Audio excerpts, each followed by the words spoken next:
कहानी शुरू होती है सन 2048 से। ये वो वक्त था जब जमीन पर रहने के लिए कुछ भी नहीं था और बाकी जितने भी रिसोर्सेज जराए बचे थे उनको हासिल करने के लिए मुल्क एक दूसरे के साथ लड़ रहे थे। इसी के दरमियान हमें रिक की फैमिली दिखाई जाती है जिनको आलीशान मेंशन में लाया गया था। यहाँ पर आकर पूरी फैमिली बहुत खुश थी। रिक की फैमिली में उसकी बीवी एबी और उसका बेटा था। तभी इनको पता चलता है कि यहाँ पर 13 ऐसी और फैमिलीज हैं जिन्हें यहाँ पर लाया गया था। उन पर रिसर्च होगी, एक्सपेरिमेंट तजुर्बे किए जाएंगे जिसके लिए यहाँ पर साइंटिस्ट की पूरी टीम मौजूद थी। अगली सुबह हमें इस प्रोजेक्ट के प्रोफेसर हेड दिखाए जाते हैं जो बताते हैं कि आने वाले 10 सालों में जमीन पर सब कुछ खत्म हो जाएगा, कुछ भी नहीं बचेगा और तब इंसान जमीन पर नहीं रह सकेंगे। उस वक्त हमारे पास सिर्फ एक रास्ता है और वो है टाइटन, जो कि जमीन पर रहने के बाद दूसरा ऐसा जरिया है जो कि एक बहुत बड़ा चांद है। मगर इस वक्त इंसानों के लिए वहाँ पर रहना मुमकिन नहीं।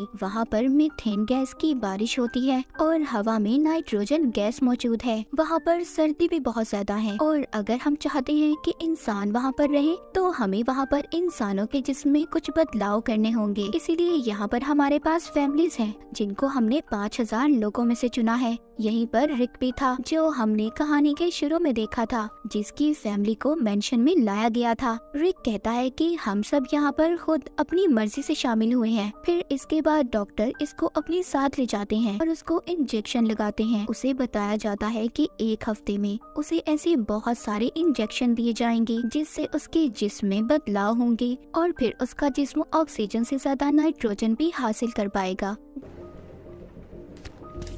जब रिक के घर में पार्टी थी, उसकी बीवी जिसका नाम एबी था उसने बहुत ज्यादा शराब पी ली थी जिससे उसकी तबीयत खराब हो जाती है। रिक जब अपनी बीवी को लेकर जा रहा था तो रिक की बीवी एबी देखती है उसको तो बहुत तेज बुखार था। कुछ दिन के बाद जितनी भी फैमिलीज थी सबको एक एक्सपेरिमेंट के लिए पानी के पूल के पास लाया जाता है और ये देखा जाता है कि कौन पानी में कितनी देर तक बिना सांस लेकर रह सकता है। पर एक एक करके सब बाहर आ गए थे मगर रिक और एक लड़की 40 मिनट तक पानी के अंदर ही बैठे रहते हैं। 40 मिनट के बाद लड़की का दम भी घुटने लगा था, वो पानी से बाहर आ जाती है पर रिक पानी के अंदर ही था। आहिस्ता आहिस्ता उसके दिल की धड़कन भी कम हो रही थी। वो बाहर रहकर उसकी हार्ट रेट को देख रही थी। इससे पहले कुछ होता रिक खुद ही बाहर आ जाता है। सब उसके लिए तालियां बजाते हैं क्योंकि उसने सबसे ज्यादा वक्त पानी में गुजारा था। इसके कुछ दिन के बाद हमें दिखाया जाता है कि रिक को एक सर्जरी के लिए लाया गया था।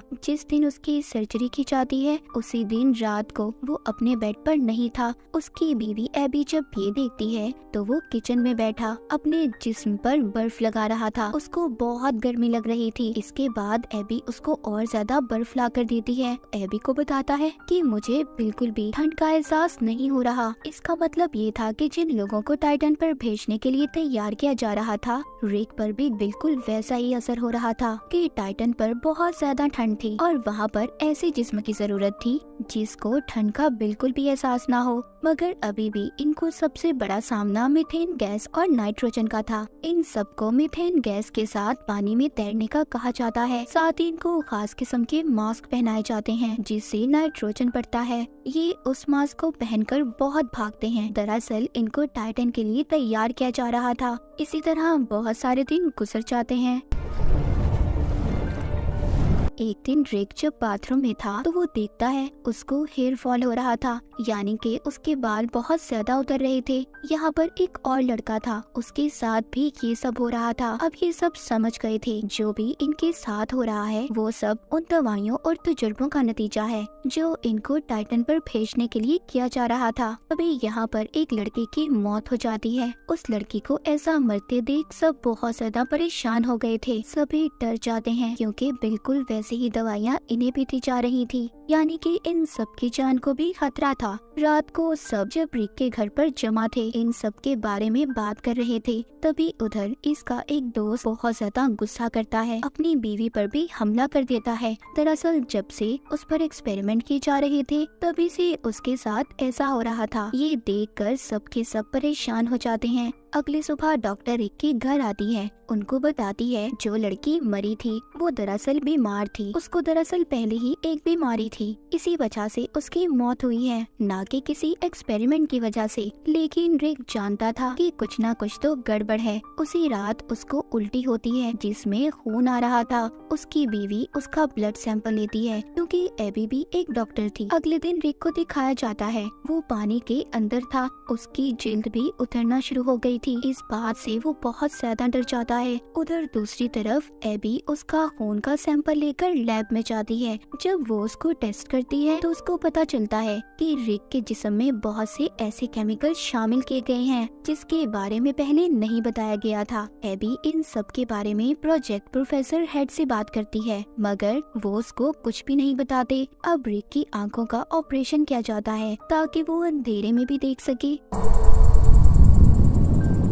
रिक जब वापिस घर आता है तो उसकी आंखों से खून आने लगा था। उसको दोबारा से हॉस्पिटल ले जाया जाता है। एबी वहाँ पर दोबारा से प्रोफेसर से बात करने की कोशिश करती है लेकिन वो उसकी किसी बात का जवाब नहीं देते और चले जाते हैं। एबी जब घर आई थी तो देखती है वो आदमी जिसको पहले भी गुस्सा आया था अब वो और भी ज्यादा गुस्से में था। उसने अपनी बीवी को भी मार दिया था, इसीलिए मिलिट्री के लोग उसे लेने आए थे। अब एबी को ये महसूस हो रहा था कि उससे बहुत सारी बातें छुपाई गई हैं। वो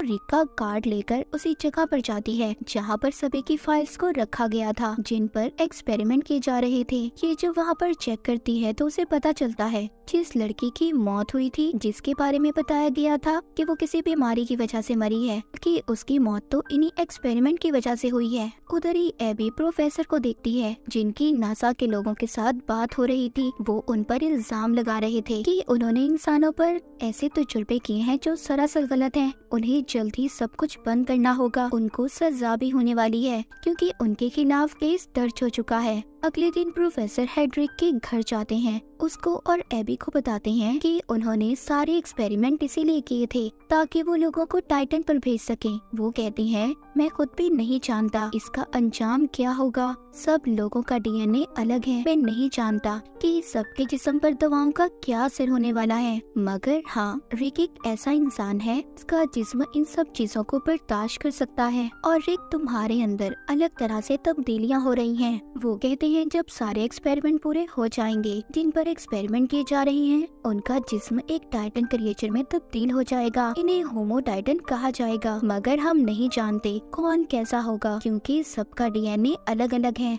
ये सारी बातें सुनकर रिक और एबी बहुत ज्यादा परेशान हो गए थे, पर अब रिक बहुत आगे आ चुका था। उसकी आंखों की एक और सर्जरी की जाती है जिससे वो अब अंधेरे में भी देख सकता था। अब वो पानी में भी बैठकर चीजों को महसूस कर सकता था। इसके बाद जितने भी लोगों पर एक्सपेरिमेंट किए गए थे वो सब मर जाते हैं, सिर्फ रिक और उसकी दोस्त बचते हैं। लैब में रिक की बीवी एबी जब उसको देखने आती है तो वो देखकर हैरान हो जाती है क्योंकि रिक अब बिल्कुल बदल चुका था। उसके सर पर एक भी बाल नहीं था और ना ही उसके कान थे। रिक जब एबी और अपने बेटे को देखता है तो उन्हें पहचान लेता है, मगर अब वो उनसे बात नहीं कर सकता था क्योंकि जब उसके जिस्म में तब्दीलियां हुई थी अब वो सिर्फ लो फ्रीक्वेंसी यानी कि बहुत आहिस्ता आवाज में बोल सकता था, जो आवाज आम इंसान नहीं सुन सकता। इसके बाद रिक को घर भेज दिया जाता है। रात को रिक के घर उसकी दोस्त आती है जिसके हाथ पर खून लगा हुआ था।